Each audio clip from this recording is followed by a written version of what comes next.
দেখুন, ঢাকা বোট ক্লাবের পাশে তুরাগ নদীতে লঞ্চ স্টিমার যাচ্ছে। নদী পাড়ের দৃশ্যগুলো দেখা যাচ্ছে। এটা সাভার বিরুলিয়া এই এলাকাটা। দেখুন, আমরা অত্যন্ত মনোমুগ্ধকর পরিবেশে গতকালকে আমাদের বিএফ সাইড 94-96 গেট টুগেদার করলাম এখানে বোট ক্লাব ঢাকা। কি চমৎকার!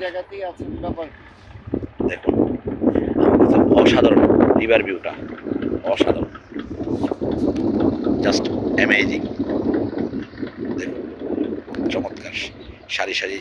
এটা আসলে কিছু কোয়ালিটি সময় পাস করার জন্য ideal place. So wonderful, so elegant, nice, beautiful place, beautiful. একবার নয়, বারবার আসতে মন চায়, শতবার আসতে মন চায়, হাজারবার আসতে মন চায়। এই যে আমাদের উদ্যোক্তা, আমাদের থিঙ্কার, থিঙ্ক অ্যাটাক অ্যান্ড আমাদের যে অর্গানাইজার, আমাদের ফ্রেন্ডদের still thinking, always he is beautiful person. বিশেষ করে ফ্রেন্ড মানিক, আউটস্ট্যান্ডিং পারসন।